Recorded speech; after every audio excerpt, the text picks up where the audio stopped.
ಎಲ್ರಿಗೂ ನಮಸ್ಕಾರ. ಇದೀಗ ನಿಮ್ಮ ಪ್ಲೇಸ್ಮೆಂಟ್ಸ್ ಗ್ರೂಪ್ಗಳಲ್ಲಿ ಒಂದು ಪ್ಲೇಸ್ಮೆಂಟ್ ಆಪರ್ಚುನಿಟಿ ಬಗ್ಗೆ ಕೋಡ್ ಯಂಗ್ ಕಂಪ್ನಿದು ಸರ್ಕ್ಯುಲೇಟ್ ಮಾಡಿದ್ದೀವಿ. ದಯವಿಟ್ಟು ಎಲ್ಲರೂ ಎಲ್ಲ ಬ್ರಾಂಚ್ ಸ್ಟೂಡೆಂಟ್ಸು ಇವತ್ತು ಮತ್ತು ನಾಳೆ 11 ಗಂಟೆ ಒಳಗಾಗಿ ಆ ರಿಜಿಸ್ಟ್ರೇಷನ್ ಲಿಂಕಲ್ಲಿ ದಯವಿಟ್ಟು ರಿಜಿಸ್ಟ್ರ್ ಮಾಡ್ಕೊಳ್ಳಿ. ನಾನು ಈ ಮೊದಲೇ ಒಂದು ವಿಡಿಯೋ ಮಾಡಿ ನಿಮಗೆಲ್ಲ ರಿಕ್ವೆಸ್ಟ್ ಮಾಡ್ಕೊಂಡಿದ್ದೆ.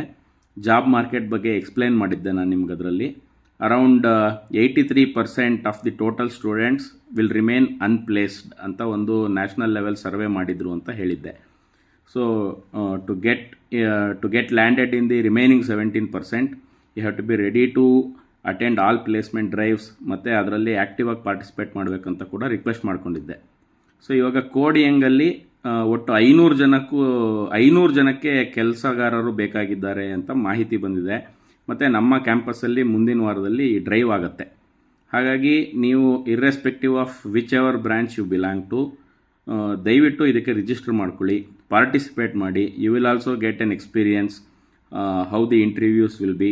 ನೀವು ದಯವಿಟ್ಟು ಯಾವ ಆಪರ್ಚುನಿಟಿನೂ ಡಿಸ್ಕಾರ್ಡ್ ಮಾಡಬೇಡಿ. ತುಂಬ ಆನೆಸ್ಟಾಗಿ ಎಫರ್ಟ್ ಹಾಕಿ ಇಂಥದ್ದೆಲ್ಲ ಆಗ್ತಾ ಇರುವಂಥದ್ದು. ದಯವಿಟ್ಟು ನೀವೆಲ್ಲ ಸ್ಟೂಡೆಂಟ್ಸು ಇದಕ್ಕೆ ಸಪೋರ್ಟ್ ಮಾಡಬೇಕಂತ ನಾನು ಕೇಳ್ಕೊತೀನಿ. ಎಲ್ಲರೂ ಮೆಜಾರಿಟಿ ಆಫ್ ನಮ್ಮ ಸ್ಟ್ರೆಂತ್ ಏನಂದರೆ 861 students in final year BE ಇದ್ದಾರೆ. Around 150 to 200 from MIT degree college ಇದ್ದಾರೆ ಫೈನಲ್ ಇಯರಲ್ಲಿ, BCA BCom.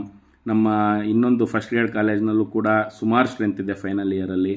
ಮತ್ತು ನಮ್ಮ ಸಿಸ್ಟರ್ ಕನ್ಸರ್ನ್ ಆಗಿರುವಂಥ MIT ತಾಂಡವಪುರದಲ್ಲೂ ಕೂಡ ಸುಮಾರು ಜನ ಫೈನಲ್ ಇಯರ್ ಗ್ರ್ಯಾಜುಯೇಟ್ಸ್ ಇದ್ದಾರೆ. ಎಲ್ಲರೂ ಫೈನಲ್ ಇಯರ್ಗೆ ಬಂದಾಗ ಪ್ಲೇಸ್ಮೆಂಟ್ಸ್ ಬಗ್ಗೆ ತುಂಬ ಆಸಕ್ತಿ ವಹಿಸಿರ್ತೀರ. ಆದರೆ ಯಾವುದೋ ಒಂದು ಕಂಪ್ನಿ ಬರುತ್ತೆ, ಅದಕ್ಕೆ ಅಟೆಂಡ್ ಮಾಡಲ್ಲ ಅನ್ನೋವಂಥ ಮನಸ್ಥಿತಿನಲ್ಲಿ ಇರಬೇಡಿ. ದಯವಿಟ್ಟು ಮತ್ತೊಮ್ಮೆ ರಿಕ್ವೆಸ್ಟ್ ಮಾಡ್ಕೋತಾ ಇದ್ದೀನಿ, ಎಲ್ಲರೂ ರಿಜಿಸ್ಟರ್ ಆಗಿ. ಇದಕ್ಕೆ ಯಾವ ಥರ ಅವರ ಪ್ರೊಸೀಜರ್ ಇರುತ್ತೆ ಅದನ್ನು ನೋಡೋಣ. ಇವ್ರು ಹೇಳೋವಂಥ ಕೋಡ್ ಯಂಗ್ನವರು ರಿಕ್ವೈರ್ಮೆಂಟ್ ಇರುವಂಥ ರೋಲ್ಸ್ಗೆ ನೀವು ಸೂಟ್ ಆಗ್ತೀರಾ ಇಲ್ವಾ ಅನ್ನೋದನ್ನು ಇಂಟರ್ವ್ಯೂ ಅಟೆಂಡ್ ಮಾಡಿ ಅಲ್ಲಿ ಅವ್ರು ಏನು ಹೇಳ್ತಾರೆ, ಅವ್ರ ರಿಕ್ವೈರ್ಮೆಂಟ್ಸ್ ಎಲ್ಲ ನೀವು ಫಿಟ್ ಇನ್ ಆಗ್ತೀರಾ ಇಲ್ವಾ ಅಂತ ಅದಾದ ನಂತರ ನೀವು ತೀರ್ಮಾನ ಮಾಡಿ. First let's test ourselves, ಯಾವ ಥರ ಇದರಲ್ಲಿ ನಾವು ಪಾರ್ಟಿಸಿಪೇಟ್ ಮಾಡ್ಬೋದು, ಯಾವ ಥರ ಕೆಲಸಕ್ಕೆ ಇಟ್ಟಿಸ್ಕೋಬೋದು ಅನ್ನೋದ್ರ ಬಗ್ಗೆ ನಿಮ್ಮ ಒಲವಿರಲಿ. ಯಾಕಂದರೆ ಇವತ್ತು ಕೂಡ ನಿಮ್ಗೆ ಗೊತ್ತಿರ್ಬೋದು, IBMದು ಡ್ರೈವ್ ಆಯಿತು, ಕಂಟಿನ್ಯೂ ಆಯಿತು. ಫಸ್ಟ್ ಲಿಸ್ಟಲ್ಲಿ ನಮ್ಮ ಹತ್ರ 543 ಜನನ ಕಳಿಸಿದ್ವಿ. ಅದರೊಳಗಡೆ ಎಲಿಮಿನೇಷನ್ ರೌಂಡ್ಸ್ ಎಲ್ಲ ಮುಗಿದು ಇವತ್ತೊಂದು 61 ಜನಕ್ಕೆ ಕಾಲೇಜಲ್ಲಿ ಇಂಟರ್ವ್ಯೂ ಆಗಿದೆ, ಕೋಡಿಂಗ್ ಟೆಸ್ಟ್ ಆಗಿದೆ. ಅನ್ಫಾರ್ಚುನೇಟ್ಲಿ ಅಲ್ಲೇ ಸುಮಾರು ಫೇಲ್ಯೂರ್ಸ್ ಇವೆ. 61 ಕೊನೆಗೆ 6ಕ್ಕೆ ಇಳಿದಿದೆ. ಸೊ ನಾಳೆ ಅವರಿಗೆ ಫೇಸ್ ಟು ಫೇಸ್ ಇಂಟರ್ವ್ಯೂ ಇದೆ.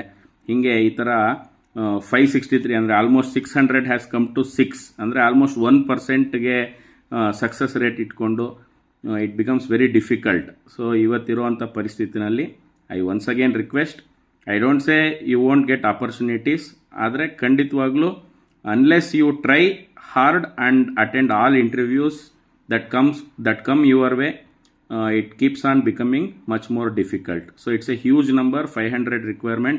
ಮತ್ತು ನೋಡಿ ಗಮನಿಸಿ, ನೀವು ಕೋರ್ ಕಂಪನಿ ಅಥವಾ ಆ ಥರ ಇದೆ ಇಲ್ಲ ಅಂತ ಆಲೋಚನೆ ಮಾಡೋಕ್ಕಿಂತ ಮುಂಚೆ you also check the package.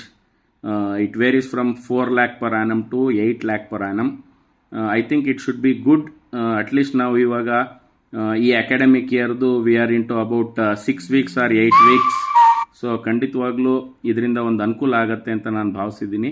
ಎಲ್ಲರೂ ಪಾಸಿಟಿವ್ ಆಗಿ ಪಾರ್ಟಿಸಿಪೇಟ್ ಮಾಡ್ತೀರಾ ಅಂತ ಕೂಡ ನಂಬಿದ್ದೀನಿ. Thank you. Please take it seriously. All the best.